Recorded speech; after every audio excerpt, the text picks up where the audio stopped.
The air in the boardroom was thick with unspoken words, a suffocating blend of ambition and fear. I sat at the polished mahogany table, a ghost in a bespoke suit, my reflection staring back at me from the gleaming surface, a stranger with my face. They were talking about synergy, about leveraging assets, about paradigm shifts. The words were a meaningless drone, the soundtrack to my own private hell. Then it happened.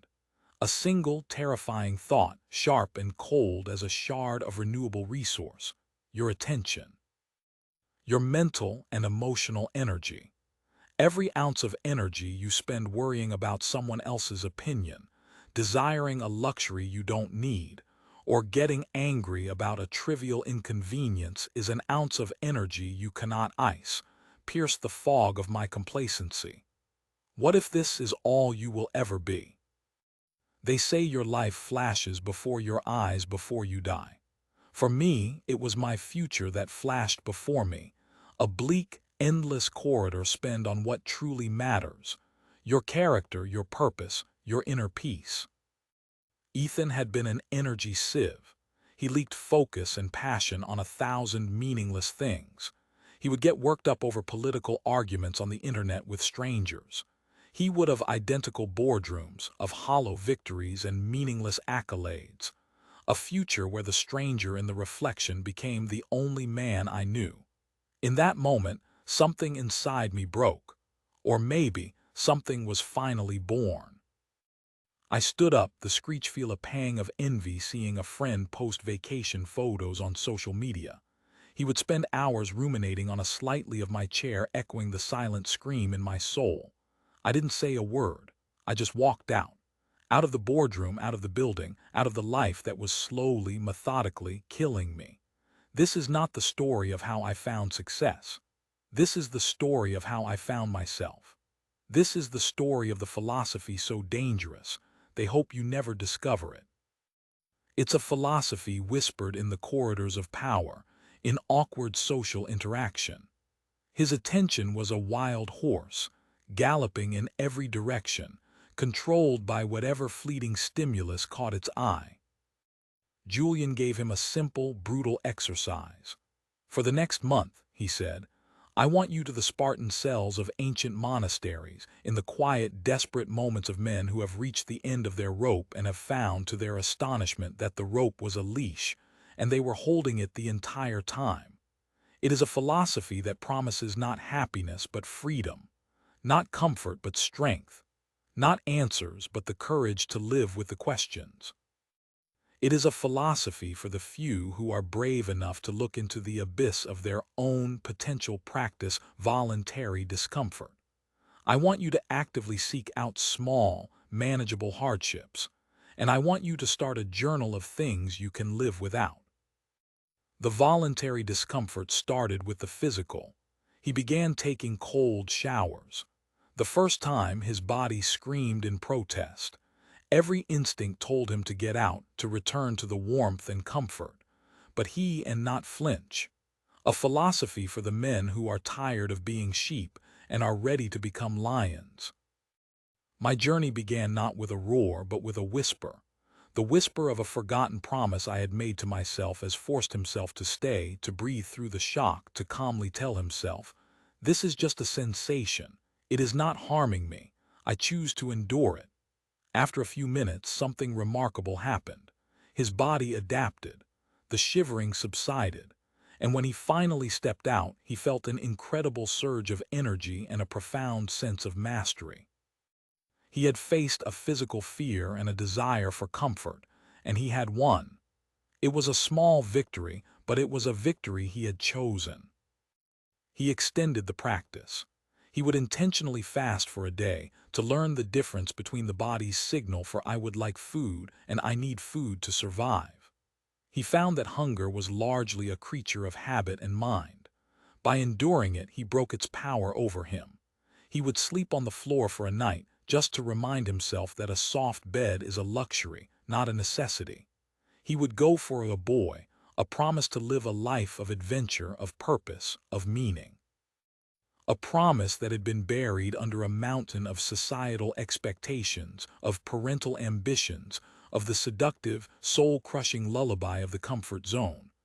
I was a model of modern success. I had the high-paying job, the luxury apartment, the beautiful girlfriend. I had ticked all the boxes, and I was empty, utterly, terrifyingly empty. My escape from the boardroom was not a heroic act. It was an act of pure, unadulterated desperation. I spent the next few months adrift, a ghost of a different kind, haunting the back alleys of my own mind. I traveled, I partied, I sought solace in the arms of fleeting lovers. I tried to fill the void with noise, with sensation, with anything that would drown run in the rain, embracing the wet and the cold while others rushed for cover. Each of these small acts of out the deafening silence of my own purposelessness. It was like trying to quench a thirst with salt water. The self-imposed hardship was a training exercise for the soul. He was a soldier, and life was a boot camp. The philosophy taught that if you regularly expose yourself to minor discomforts by choice, you will be unbreakable when major hardships arrive. Without your more I drank, the thirstier I became. It was in a dusty, forgotten bookstore in a city whose name I can't remember that I found him. Or rather, he found me. He was the owner, an old man with eyes permission. The man who has willingly felt the cold will not panic in a snowstorm. The man who has willingly felt that seemed to hold the wisdom of 1,000 lifetimes.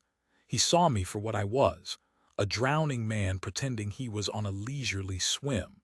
He didn't offer me a life raft. He offered me something far more valuable. He offered me a book. It was a slim volume, bound in worn leather, its pages yellowed with age. Hunger will not be terrified by an empty pantry. He was building calluses on his mind. Simultaneously, there was no title on the cover, no author's name on the spine. It was a book that began his journal of subtraction. He went through his apartment and got rid of anything he hadn't used in a year. The casual observer was utterly unremarkable, but I was not a casual observer. I was a desperate man. And I closets full of clothes meant to project an image, the gadgets that promised convenience but delivered distraction, the shelves of books he knew, with a certainty that defied logic, that this book held the key. The book spoke of a philosophy that had bought to seem intelligent but had never read. With each item he discarded, he felt a weight lift. He was not as old as civilization itself, a philosophy that had been practiced by emperors and slaves, by warriors and poets, by men who had faced the very essence of the human condition and had emerged not just victorious, but transformed. It was a philosophy that taught that the greatest enemy is not the one who stands before you on the battlefield, but the one who whispers doubts in just clearing his space. He was clearing his mind. He was learning that possessions end up possessing you. Every object requires a sliver of your attention, your maintenance, your worry. He applied this principle of subtraction to his digital life.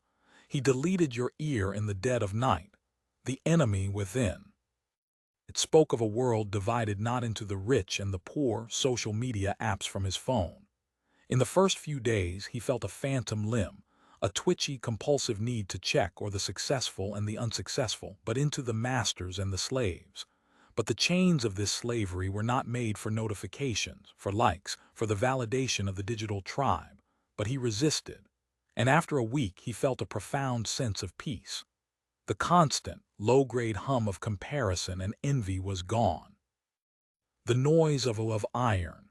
They were made of thoughts, of a lifetime of limiting beliefs, of unexamined assumptions, of fears that had been so thousand curated lives no longer drowned out the signal of his own. He was reclaiming his attention, his focus, his time. He was choosing to be the master of his devices, not the other way around. The most difficult and most important application, deeply internalized, that they had become a part of our very identity. The philosophy offered a way out, a path to freedom, but it was not an easy path. It was a path that required a radical form of self-honesty, a willingness to question everything you thought you knew about yourself, about the world, about the very nature of reality. It was a path of strategic indifference was with people. Ethan had been a collector of obligations. He was terrified of offending, of disappointing, of saying no. His social life was cluttered with lukewarm friendships and energy-draining acquaintances. He maintained out of a misplaced sense of duty that demanded a level of discipline, of courage, of self-mastery that was, in our world of instant gratification, and the philosophy was ruthless on this point. It taught that your time and energy are sacred. To give them to people who do not respect you, who do not build you up, who drain your spirit, is a form of easy answers, almost heretical. It was, in a word, dangerous. Dangerous to the systems that seek sendism. You have a duty to cultivate your own garden. You cannot let others trample it or sow weeds in it, to control you. Dangerous to the institutions that profit from your fear and your insecurity. Dangerous to the very fabric of a society that is built on the foundation of your willing and largely unconscious servitude. The first step on this path was what? He made a list of every person in his life, and next to each name he asked a simple question: does this person make me stronger or do they make me weaker? The results were sobering. He realized many of his relationships were built on a foundation of his own weakness, his need to be needed, his fear of being the book called The Great Unlearning. I had spent my entire life accumulating knowledge, acquiring skills, building a fortress of intellectual understanding around myself. But the book taught me that true wisdom begins not with learning, but with unlearning. Unlearning the lies alone. He didn't cut these people off with angry confrontations. That would be giving them more of his emotional I had been told. Unlearning the limitations I had accepted. Unlearning the person I had pretended to be for so long. Energy? Instead, he simply began to fade. He stopped being available. He let calls go to voicemail. He replied it was a process of demolition. I had to tear down the carefully constructed facade of my life, brick by painful brick. I had to face the ugly, uncomfortable truths that I had been avoiding for years. The truth that my ambition was not my to text hours or days later, politely but without offering an opening for more engagement. He applied a quiet, unbreachable indifference. Some people got angry. They sent accusatory texts, demanding to know what was wrong. The old Ethan would have been racked with guilt. He would have apologized, made excuses, and rushed to repair the relationship. The new Ethan, the one being forged by this dangerous philosophy, saw their anger for what it was. The complaint of a parasite when the host begins to get on, but a desperate attempt to win the approval of a father who had never given it. The truth that my relationship was not built on love, but on a shared fear of being alone. The truth that my success was not a measure of my worth, but a distraction from my own emptiness. The unlearning was a brutal, disorienting, and profoundly liberating experience. It was like waking up from a lifelong dream and seeing the world and myself for the first time. He did not engage. He did not explain. His silence was the only answer necessary. This process was painful world was no longer a stage upon which I had to perform, but a playground in which I was free to explore. And I was no longer an actor playing a part, but the author of my own story. This is the first. It felt selfish. It felt cold. Society teaches us that this is wrong, that our duty is to be endlessly available, to be a source of support for anyone who demands it. But the philosophy taught a different kind of duty. Secret of the philosophy so dangerous they hope you never discover it. You are not your thoughts. You are not your emotions. You are not your past. You are the silent, ever-present awareness that is observing it all. And the primary duty is to the development of your own character. You are no good to anyone if you are a wreck. In that awareness lies a power so immense, so transformative, that it can remake your world from the inside out. The journey you cannot pour from an empty cup. By becoming stronger, calmer, and more resilient, you become a lighthouse. Nada into this power is not for the faint of heart. It is a journey into the heart of darkness, the darkness of your own unexamined mind. But it is also a journey into the light of your own true nature, the light of lifeboat. You don't rush out to save every drowning person. You would only drown yourself. You stand firm, your own untapped potential. The light of your own and glorious freedom. Are you ready to take the first step? Shine your light, and you provide a fixed point of reference for those who are willing to navigate towards you. Have you ever felt exhausted after a conversation with someone?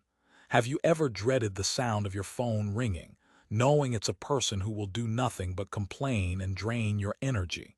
Strategic indifference is not about being a hermit. It is about you ready to unlearn everything you thought you knew. Are you ready to discover the truth of who you really are? The truth that is so dangerous, they hope you never discover it. The truth that will set you free.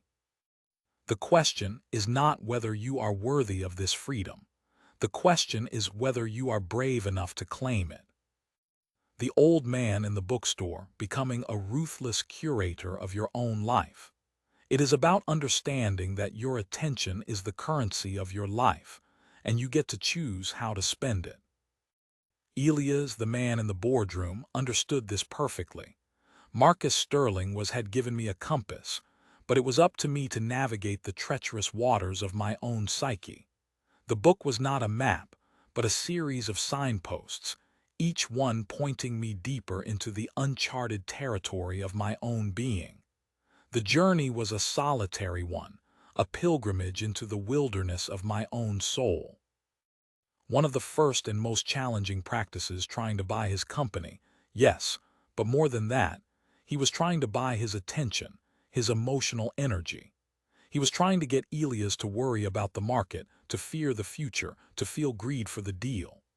Elias, the book described, was the art of radical accountability. It was a concept that was both simple and profound, and it shattered the very foundations of the victim mentality that had been my unwitting life philosophy. The world, I had believed, was a hostile place, and I was a ship tossed about on its stormy seas. My successes were my own, but my failures were always someone else's fault. My parents, my boss, my ex-girlfriend, the government, the universe. Rad's power came from his profound, strategic indifference to all of it. The deal was an external. His company was an external. His reputation was an external. He would do his duty. He would play the game to the best of his ability, but he would not attach his inner peace to the outcome. By wanting it less, he gained all the power. The man who is not afraid to walk away from the negotiating table is the man who will always get the best deal. This is a dangerous idea. We live in a world built on stoking your desires, on making you want more, need more. Bakal accountability was a declaration of war on this mindset. It was the assertion that I, and I alone, was responsible for my life. Not just my actions, but my reactions. Not just my choices, but my interpretations. Not just my successes. More. A consumer economy depends on your dissatisfaction.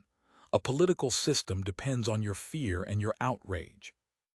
A social structure depends on your desperate need for belonging and approval. The philosophy of strategic indifference is a declaration of independence from all of it but my failures. This was not about blame, the book explained. It was about power. As long as I was blaming someone or something else for my problems, I was giving them power over me. I was a slave to my own story. It is the quiet, powerful assertion. I am enough. What I have is enough. My own mind is the of victimhood. The practice of radical accountability was excruciating. It was like turning a harsh, unflinching spotlight on all the dark, hidden corners of my own ego. I had to admit that my failed relationship was not just her fault, but a only kingdom I need to rule. A person who truly believes this is uncontrollable. They cannot be manipulated by advertising. They cannot be scared by politicians.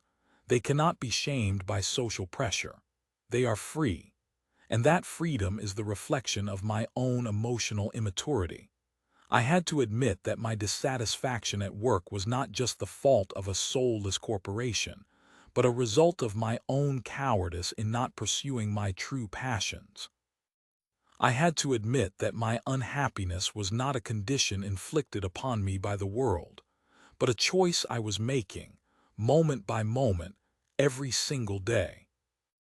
Each admission was a small death, the death of my ego, the death of my self-pity, most dangerous power in the world. Ethan was beginning to taste it. He was subtracting the non-essential from his life, and in the space that was left, something new and powerful was beginning to grow. He was becoming unrecognizable, not by adding a new mask, but by stripping away all the masks he had ever worn. The third and perhaps most potent pillar of the philosophy, the death of the comfortable, familiar story of my own victimhood. But with each death came a rebirth into a new, more powerful way of being. I was no longer a ship at the mercy of the waves. I was what Elias would later come to call the unspoken power of stillness. In a world that screams for attention, the captain of my own vessel. The seas might still be stormy, but I was at the helm.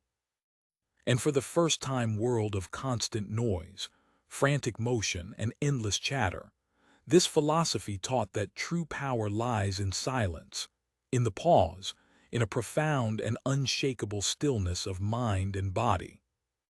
Ethan had been a man of frantic energy. He fidgeted in my life. I felt a sense of my own agency, a sense of my own power. This is the dangerous truth of radical accountability. It strips you of all your excuses. It leaves you naked, exposed, and utterly, terrifyingly responsible for your own life. But it also gives you the power to change it. A man who has embraced radical accountability is Ed. He spoke quickly, often filling silences with nervous chatter because he found them unbearable. He felt a constant, anxious pressure to be doing something, to be productive, to be moving. The idea of simply being still, of doing man who cannot be controlled by the narrative of victimhood that is so pervasive in our culture. He is a man who creates nothing, was terrifying to him. It felt like failure. It felt like death. Julian, his mentor, introduced him to his own narrative. He is a man who forges his own destiny. The next stage of my journey was what the book called the cultivation of indifference. This was not the indifference of apathy, of not caring about anything. It concept in a way that was both simple and profound. One afternoon, they were sitting on the porch of the cabin, watching was the indifference of the Stoics, the ancient masters of this dangerous philosophy. It was the ability to distinguish between what is in our control and what is not, and to focus our energy solely on the former. I had spent most of my life as storm rolled in over the mountains. The wind howled through the trees, bending them to its will.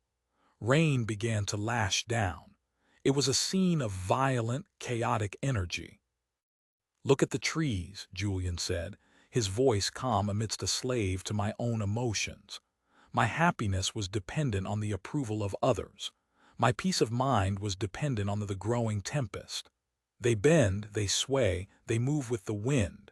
They have to, if they were smooth functioning of my external world. I was a puppet on the strings of my own desires and fears. The cultivation of indifference was the art of cutting those strings. The practice was simple but not easy. It involved a constant process of self-observation, of noticing the automatic emotional reactions I had to the events of my life. When my flight was delayed, I perfectly rigid, they would snap. But look at the mountain behind them. The wind attacks it, the rain scours it, the storm rages against it, and the mountain does nothing. It does not bend. It does not sway, it simply is. The storm will exhaust itself and the mountain will remain. The trees survive the storm. The mountain presides over it. Would notice the anger and frustration rising within me. When someone criticized me, I would notice the sting of shame and defensiveness. The book taught me not to suppress these emotions, but to observe them, to acknowledge them, and then to. You have been a tree your whole life, he continued, turning his gaze to Ethan. Reacting, bending, swaying with every gust of wind from the outside world. This philosophy does not teach you to be a stronger tree. It teaches let them go. I learned to create a space between the stimulus and the response. In that space, I found my freedom you to be the mountain. Becoming the mountain was the most difficult training of all. It began with the body. Julian, the freedom to choose my response. The freedom to choose not to be a slave to my own fleeting emotions. I learned that I could not control the fact that my flight was delayed, but I could control whether I spent those extra hours fuming in impotent rage or reading a good book. I learned that I could not control the fact that someone criticized me, but I had Ethan practice sitting still. Not meditating in a formal sense, at least not at first. Just sitting. Sitting in a chair with his hands in his lap and not moving. For 5 minutes. It was agony. Every nerve could control whether I allowed their words to define my sense of self-worth. This is the dangerous power of cultivated indifference. It makes you immune to the emotional manipulation of the world. A man who has cultivated indifference cannot be seduced by the in Ethan's body screamed at him to scratch an itch, to shift his weight, to check his phone. His mind, deprived of its usual distractions, went into a frenzy, serving up a relentless stream of worries, regrets, and anxieties, empty promises of consumerism, or intimidated by the threats of those who would seek to control him. He is a man who is in possession of himself. A man whose happiness is not a fleeting, conditional state, but a deep, unshakable foundation. He was face to face with the chaos inside him, and his first instinct was to run. Stay, Julian would say, his voice a quiet anchor. Do not fight the thoughts. Do not engage with them. Simply observe them. Let them come and go like clouds in the sky. You are not the clouds, you are the sky. Day of his own being. The path of this philosophy is not a path of 1,000 steps. It is a path after day he practiced. 5 minutes became 10, 10 became 20. He was training his nervous system to tolerate stillness of a single step, taken 1,000 times. The step of choosing awareness over unconsciousness. The step of choosing responsibility over victim. He was learning that the desperate urge to move, to react, to do something was a habit, not a necessity. He was discovering a quiet space between stimulus and response. In that space, he was finding his freedom. This physical stillness began to translate into a mental and verbal stillness. He had always been the first to speak, to offer an opinion, to fillhood. The step of choosing freedom over slavery. It is a path that is walked not in the grand, dramatic moments of life, but in the small, seemingly insignificant choices of our everyday existence. The choice to wake up early and meditate, avoid. Now he practiced listening. In conversations, he would let others speak, really speak, until they were finished, instead of hitting the snooze button. The choice to eat a healthy meal instead of giving in to the craving for junk food. The choice to have a difficult conversation instead of avoiding it. Each of these choices is a vote. He found that most people don't want a conversation, they want an audience. And by giving them that, by providing a calm, attentive silence, he learned far more than he ever did by talking. He learned to read between the lines, to a vote for the man you want to become. A vote for the life you want to live. And with each vote, you are not just changing your habits. You are changing your identity. You are becoming a new man, a man who is the master of his own mind.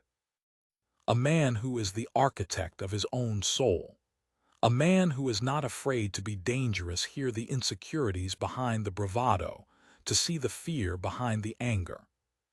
He discovered the incredible power of the pause. In a negotiation, in an argument, in any tense human interaction, there is a rhythm, a backhand. The journey is not over. It is a journey without a destination, a path that unfolds in the walking. But I am no longer lost. I have a compass, I have a direction, and I have a community of fellow travelers forth. The person who can control that rhythm controls the interaction.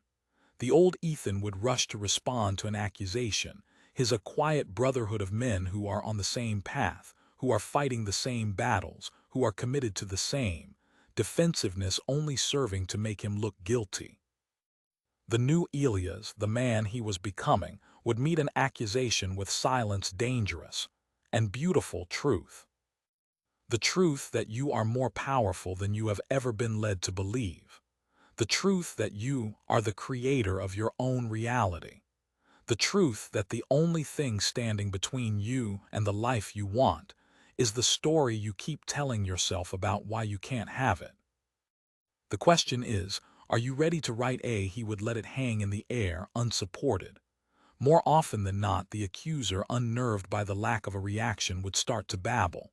They would over-explain. They would reveal their motives.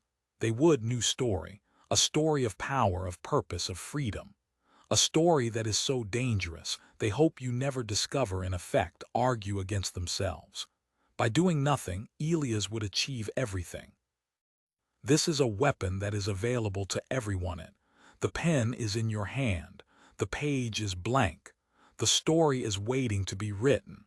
What will yet almost no one uses it.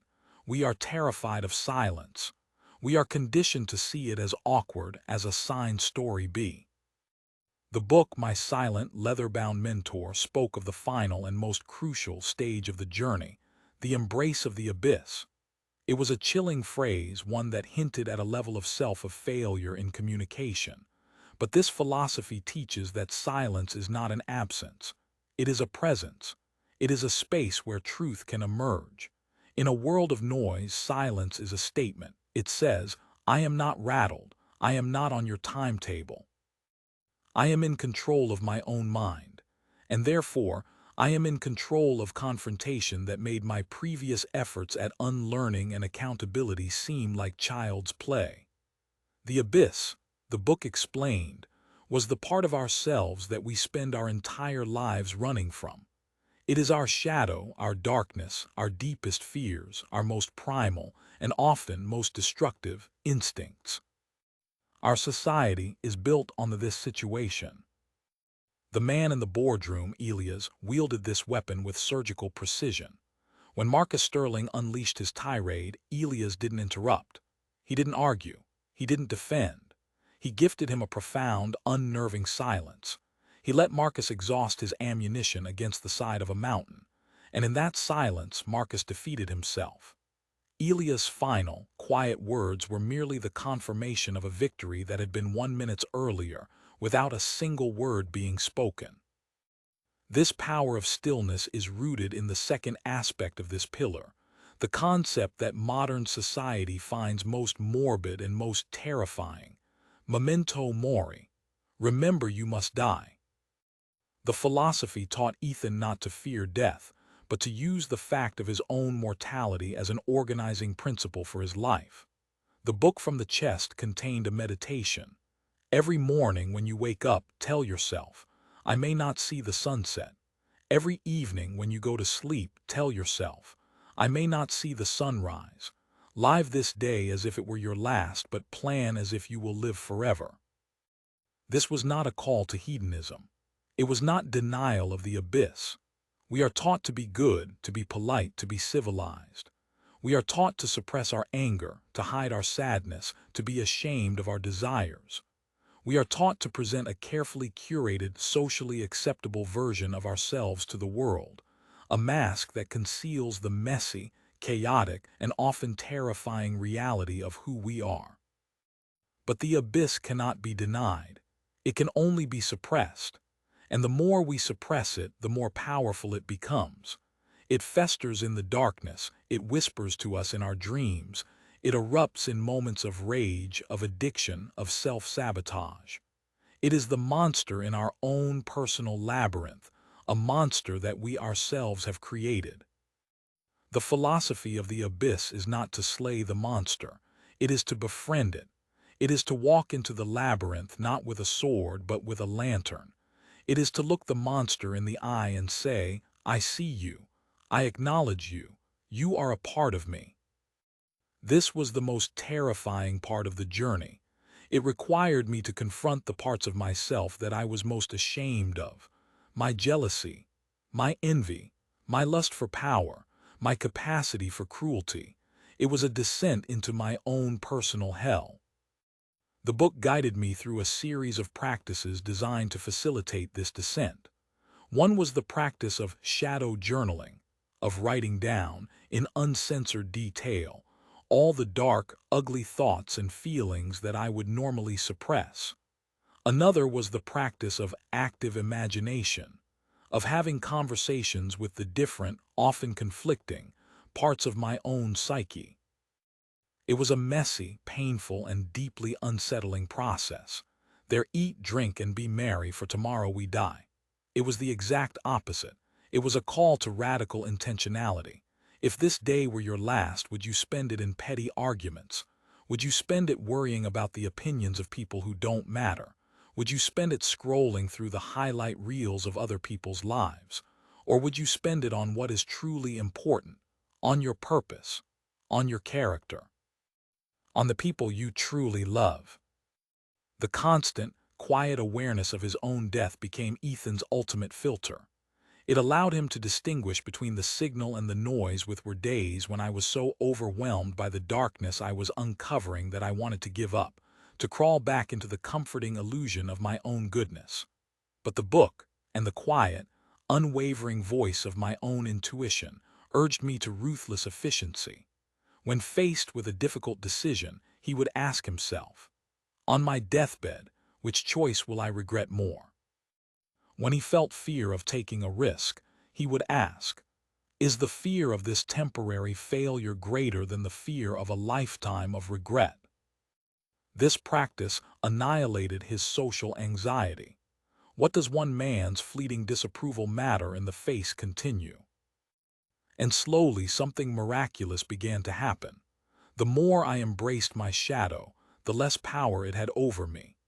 The anger that I had been suppressing for years, when I finally allowed myself to feel it, to understand it, transformed into a powerful, focused energy for change.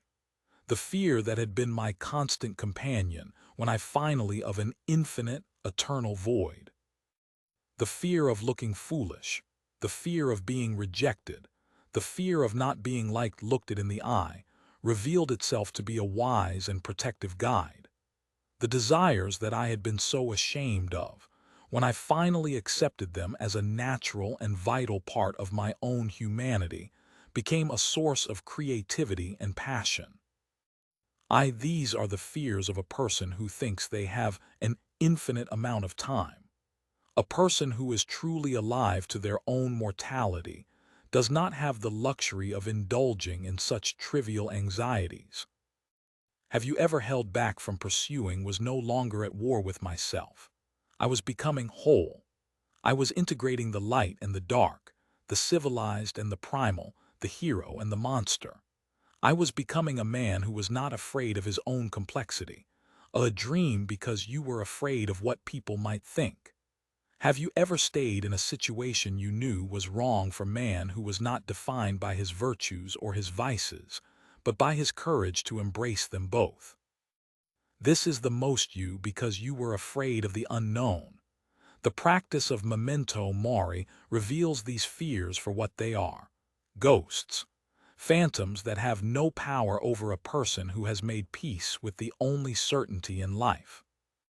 Elia's dangerous truth of all, the truth that you are not a saint or a sinner, a hero or a villain. You are both. And it is in the tension between these two poles, in the dynamic interplay of light and dark, that your true walking out of that boardroom was a man who had made his peace. He was not afraid of losing the deal. He was not afraid of his company failing. He was not afraid of Marcus Sterling's wrath. These things were trivial. Power lies. A man who has embraced his abyss is a man who cannot be judged, because he has already judged himself and has found himself human. He is a man who cannot be shamed, because he has already faced his own shame and has transformed it into self-acceptance. He is a man who cannot be manipulated by the simplistic black and white they were noise. He had one life, a finite and precious number of breaths. He had decided long ago that morality of our culture, because he sees the world and himself in all its messy, beautiful, and terrifying shades of gray. He is a man who is truly and dangerously free. This freedom is not the freedom of a head-on. He would not trade a single one of them for the approval of a man like Marcus Sterling. He would not trade a moment of his inner peace for any amount of money or status. His stillness was not a tactic. It was a fundamental state of being. It was the calm of a man who has looked into the abyss and is not afraid of what he sees. It is the peace of a man who understands that he is going to die and has therefore decided finally to live.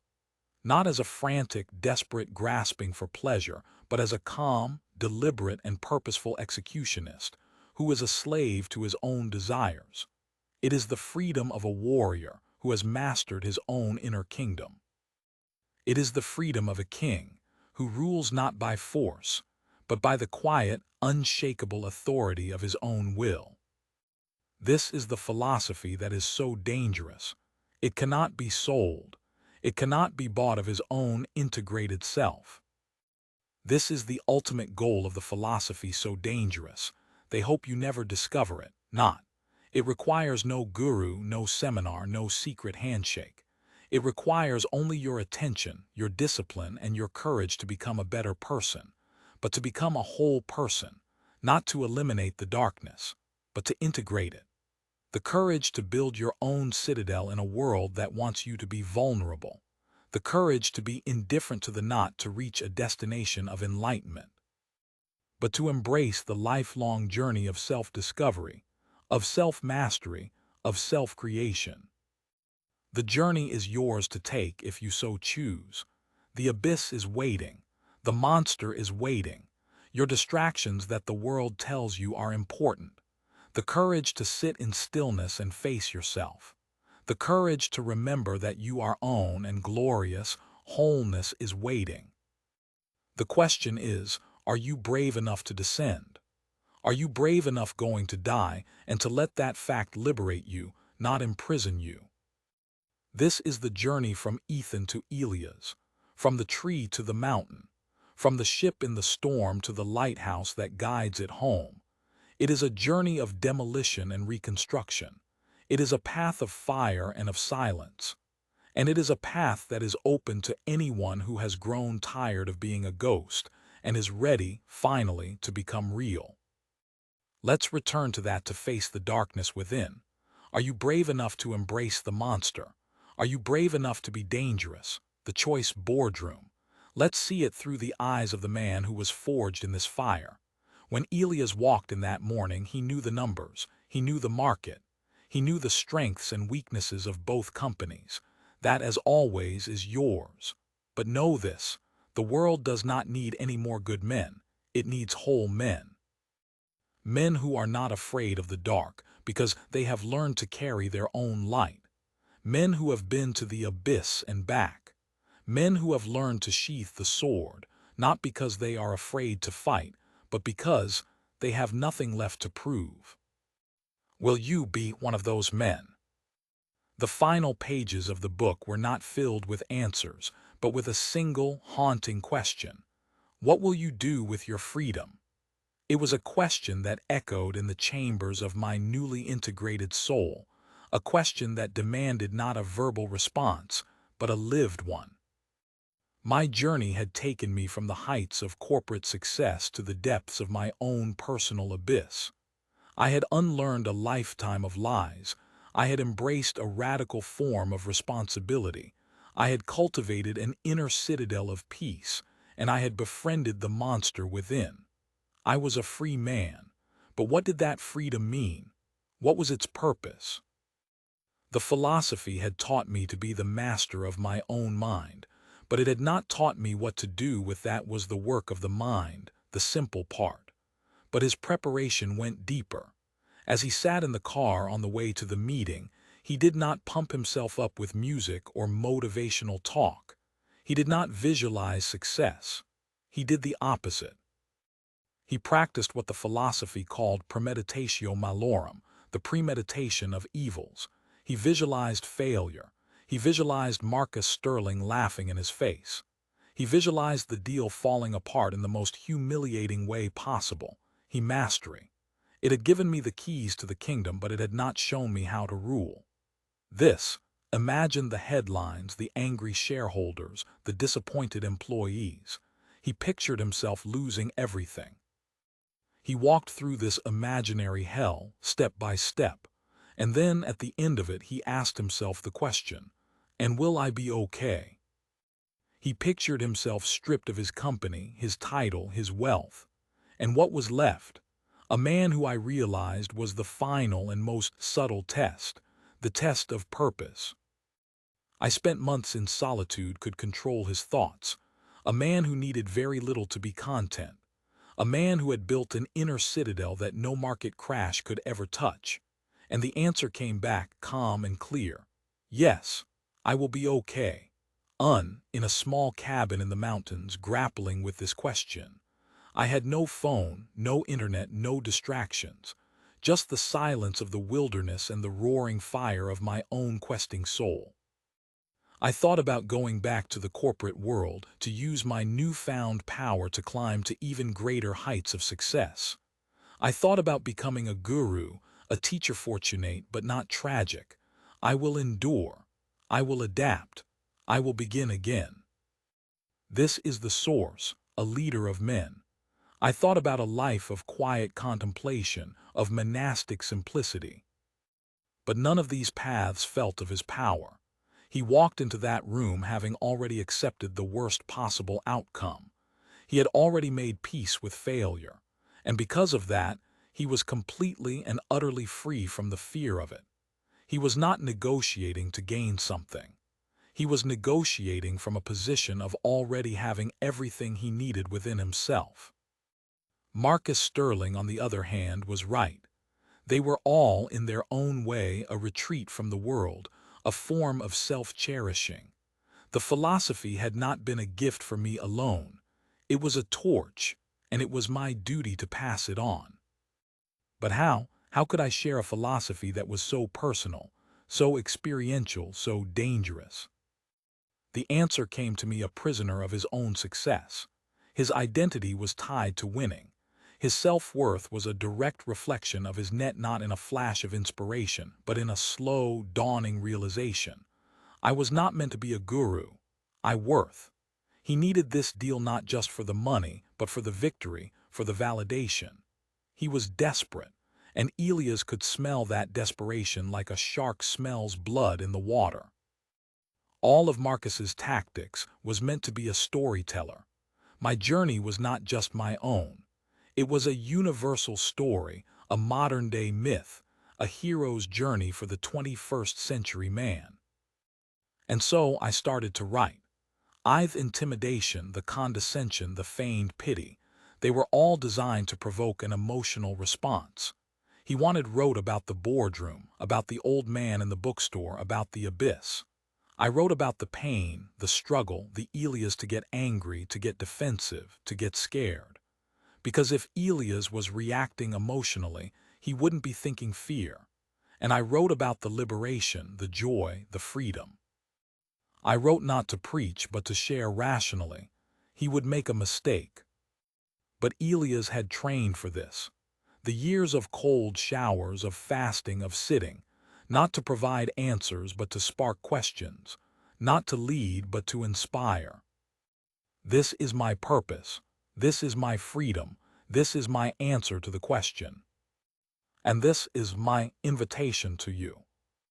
The philosophy in silence of meditating on his own mortality, this was the championship game. Marcus's insults were just a cold plunge so dangerous. they hope you never discover it, is not a secret doctrine. It is not a set of rules.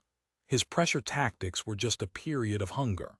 The tense silence of the boardroom was as comfortable to him as the it is not a path that can be taught. It is a path that must be walked.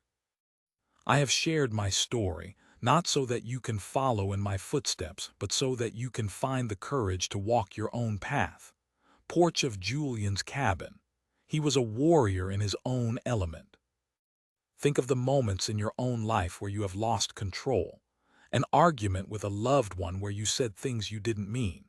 A negotiation, the path to your own unlearning, your own accountability, your own indifference, your own abyss. The path to your own where you gave away too much because you were intimidated.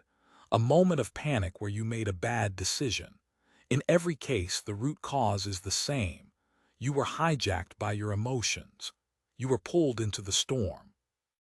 The dangerous philosophy is freedom. The world is a noisy, chaotic, and often terrifying place. It will do everything in its power to keep you small, to keep you afraid, to keep you a slave. But you have a choice. You can choose to be a not about suppressing emotions. That is a fool's errand, and it leads to a different kind of prison. It victim, or you can choose to be a warrior. You can choose to be a sheep, or you can choose to be a lion. You can choose to be safe, or you can choose to be free. The choice is yours. The is about creating a space between the emotion and your reaction to it. To feel anger rise, but to observe it without becoming journey is yours. The power is yours. Join us. Join the community of men who are choosing freedom. The it. To acknowledge fear, but to act with courage in spite of it. To feel the pull of greed, but men who are writing their own stories. The men who are not afraid to be dangerous. The conversation doesn't end to choose the path of integrity. Elias felt these things. When Marcus insulted his company, a flicker of anger here. It begins in the comments below. Share your story, share your struggles, share your victories. For in our shared journey we find our shared strength. And in our shared strength we will build a new world, a world of free arose, but he simply noted it. Anger is present, and let it pass like a cloud crossing men. A world of whole men. A world of dangerous men. Until next time, stay strong, stay free, and stay dangerous.